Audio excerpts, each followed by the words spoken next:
Everybody, ये हमारा lecture number 2 है, मैटर क्लास 9 का चैप्टर, जिसमें आज हम डिस्कस करेंगे compressibility test of solid, liquid and gases और मैटर की कुछ प्रॉपर्टी के बारे में डिस्कस करेंगे और काइनेटिक एनर्जी के बारे में डिस्कस करेंगे।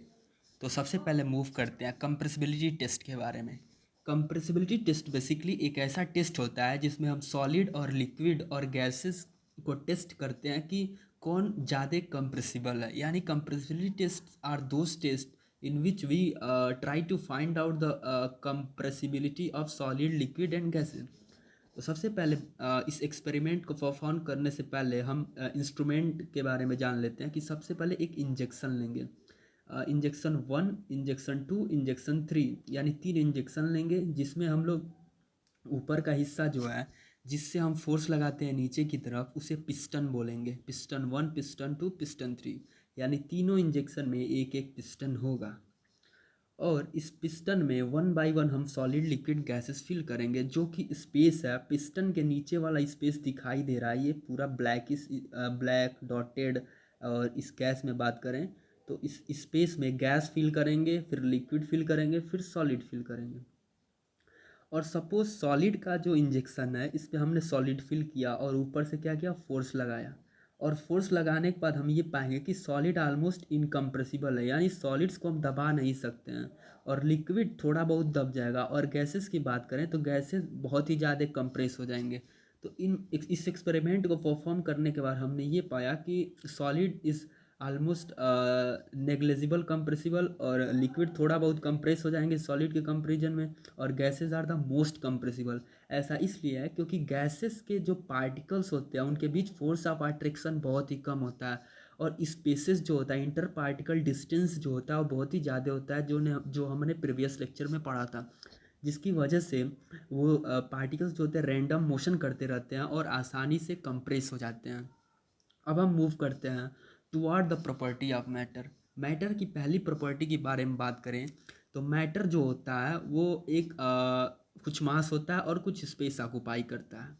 मैटर जो होता है वो बेसिकली स्मॉल पार्टिकल से मिलके बना होता है, यानी matter is made up of small टिनी particles. अगर सपोज हमने एक क्यूबिकल शेप का मैटर लिया, क्यूबिकल शेप का कोई भी सबस्टेंस लिया, और एक हिस्से को, लेट अस सपोज इस हिस्से को, इस कॉर्नर वाले हिस्से को हमने जूम करके देखा, मैग्नीफाई करके देखा, तो मैग्नीफाई किया तो हम ये पाएंगे कि जो क्यूबिकल बॉक्स दिख रहा है, क्यूबिकल सबस्टेंस दिख रहा है, ये छोटे छोटे पार्टिकल से मिल के बना होता है। यानी cubical box is the combination of smaller particle, so we can say matter is made up of small tiny particle। अब हम नेक्स्ट प्रॉपर्टी के बारे में डिस्कस करते हैं कि particles of matter have spaces between them. जो मैटर के पार्टिकल्स होते हैं, उनके बीच में स्पेस होता है। इसको अच्छे से समझने के लिए हम एक एक्सपेरिमेंट परफॉर्म करते हैं। उस एक्सपेरिमेंट में परफॉर्म करने के लिए हमें एक बीकर की ज़रूरत पड़ेगी, फिर वाटर की ज़रूरत पड़ेगी, और साल्ट या शुगर की ज़रूरत पड़ेगी, और एक स्पून की ज़रूरत पड़ेगी। तो इस कंटेनर में लेट अस कंसीडर, ये कंटेनर हमने लिया, इस कंटेनर में ऑलमोस्ट हाफ पोर्शन तक हमने वाटर फिल किया। और वाटर फिल करने के बाद हम इसमें शुगर या साल्ट डालेंगे। और पहले जब हमने शुगर या साल्ट डाला तो उससे पहले हम लेवल चेक करेंगे कि वाटर का जो लेवल है कुछ होगा। अब शुगर डालेंगे तो उसके बाद भी लेवल चेक करेंगे कि कुछ लेवल होगा। तो हम ये पाएंगे जो वाटर का लेवल इनिशियल था, यानी साल्ट या शुगर डालने से पहले था, वही सेम लेवल जो है साल्ट या शुगर डालने के बाद भी है। यानी हाइट में कोई चेंज नहीं आया, वाटर के हाइट में कोई चेंज नहीं है, वाटर के लेवल में कोई चेंज नहीं आया। यानी इस वाटर के पार्टिकल्स के बीच स्पेस है। ये पार्टिकल दिख रहा है, 1 2 ब्लू पार्टिकल्स दिख रहे हैं, उनके बीच स्पेसेस हैं। और हमने साल्ट और शुगर डाला तो साल्ट या शुगर जो होगा इन स्पेसेस के बीच जाके ऑक्युपाई हो जाएगा, इन स्पेसेस के अंदर चला जाएगा, जिसकी वजह से इनके लेवल में कुछ राइज नहीं होगा, यानी लेवल में कोई चेंज नहीं होगा। तो हम कह सकते हैं particles of matter of spaces between them. Matter के पार्टिकल के बीच स्पेस होता है, जिसकी वजह से कोई भी सॉल्यूट डालते हैं, हम कोई भी सॉल्यूट डालते हैं तो वो उस स्पेस को ऑक्युपाई कर लेता है, और जिसकी वजह से वाटर के हाइट में कोई चेंज नहीं आता है। अब बात करते हैं कि मैटर के जो पार्टिकल होते हैं हम उसको नेक्ड आई से नहीं देख सकते, उसके लिए कोई डिवाइस यूज करना पड़ता है। अब नेक्स्ट प्रॉपर्टी के तरफ मूव करते हैं कि particles of matter have force of attraction between them, यानी मैटर के जो पार्टिकल्स होते हैं उनके हर एक पार्टिकल्स के बीच क्या होता है, एक फोर्स ऑफ अट्रैक्शन होता है। जैसे ये सॉलिड का क्रिस्टल है, ये लिक्विड का क्रिस्टल है और ये गैसेस हैं। तो ये पार्टिकल दिख रहा है, पार्टिकल 1, पार्टिकल 2, पार्टिकल 3, ऐसे एक परफेक्टली अरेंजमेंट है इस सॉलिड के क्रिस्टल में और परफेक्टली अरेंजमेंट है, तो हर एक पार्टिकल के बीच एक फोर्स ऑफ अट्रैक्शन एग्जिस्ट करेगा। अगर एटम होगा तो inter atomic force of attraction होगा, आयन होगा तो इंटर आयनिक फोर्स होगा। तो क्या होगा, हर एक पार्टिकल्स के बीच एक फोर्स एग्जिस्ट करेगा जो पूरे क्रिस्टल को बाइंड करके रखेगा। यानी हम कह सकते हैं कि मैटर्स के जो पार्टिकल होते हैं उनके उनके बीच एक फोर्स ऑफ अट्रैक्शन होता है जो पूरे क्रिस्टल को बाइंड करके रखता है। सॉलिड्स में ज़्यादा होता है फोर्स ऑफ अट्रैक्शन पार्टिकल्स के बीच, लिक्विड में थोड़ा कम होता है और गैसेस में ऑलमोस्ट नेग्लिजिबल होता है, जिसकी वजह से गैसेस रैंडम मोशन करते हैं और पार्टिकल्स के बीच इनफाइनाइट सेपरेशन होता है ऑलमोस्ट। अब बात करते हैं काइनेटिक एनर्जी के बारे में, क्योंकि हमको नेक्स्ट जो प्रॉपर्टी है उसको समझने के लिए काइनेटिक एनर्जी को डिस्कस करना पड़ेगा। तो काइनेटिक एनर्जी की बात करें तो काइनेटिक एनर्जी बेसिकली जो होती है किसी भी ऑब्जेक्ट के मोशन की वजह से होती है।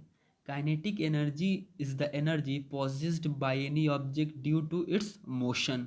जैसे सपोज ये एरो है और ये एरो है और इस एरो को एरो में एक पोटेंशियल एनर्जी स्टोर्ड है और पोटेंशियल एनर्जी स्टोर्ड है और इसको अब खींच के अगर छोड़ें तो ये मोशन में आ जाएगा और मोशन में आने की वजह से इसके अंदर एक काइनेटिक एनर्जी स्टोर हो जाएगी।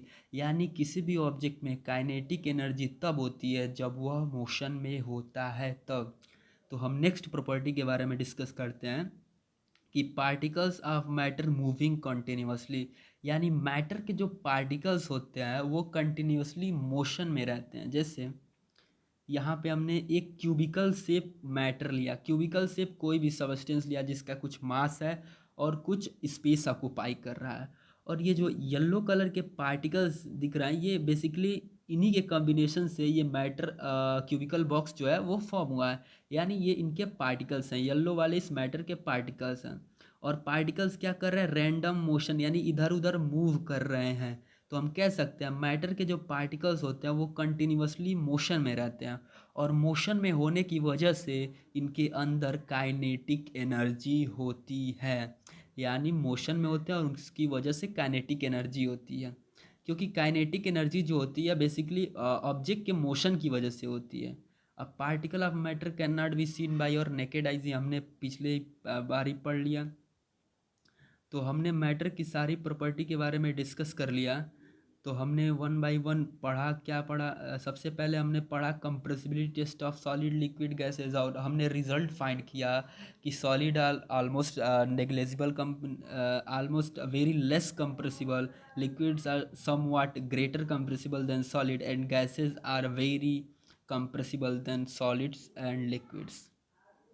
फिर हमने ये डिस्कस किया कि मैटर जो होते हैं स्मॉलर पार्टिकल को मिला के बने होते हैं। फिर हमने ये प्रॉपर्टी डिस्कस की कि मैटर्स के जो पार्टिकल होते हैं उनके बीच स्पेसेस होते हैं। एक्सपेरिमेंट देखा कि वाटर लिया और उसका कुछ लेवल नोट किया और उसमें साल्ट या शुगर डाला और फिर लेवल चेक किया तो लेवल में कोई चेंज नहीं आया, क्योंकि जो साल्ट और शुगर के पार्टिकल्स हैं वो वाटर के पार्टिकल्स के स्पेस जो होते हैं बीच में उसमें जाके ऑक्यूपाई कर गए, जिसकी वजह से कोई लेवल में चेंज नहीं आया। इसलिए हम कह सकते हैं कि वाटर के जो पार्टिकल्स हैं उनके बीच में थोड़ा स्पेसेस हैं।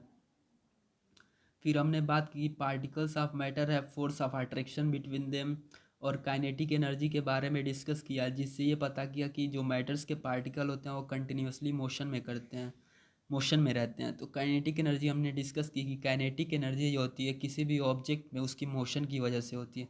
जैसे ये एरो है, ये तीर दिख रहा है आपको, तो तीर के अंदर पोटेंशियल एनर्जी स्टोर्ड है और पोटेंशियल एनर्जी स्टोर है। अब हम इसको पीछे की तरफ खींच के जब छोड़ेंगे यानी मोशन में जब होगा तो इसके अंदर काइनेटिक एनर्जी आ जाएगी, यानी पोटेंशियल एनर्जी जो है वो काइनेटिक एनर्जी में चेंज हो गई। सो आज के लिए बस इतना है। नेक्स्ट लेक्चर में हम आगे डिस्कस करेंगे डिफ्यूज़न क्या होता है, और Graham law of diffusion discuss करेंगे। So thank you.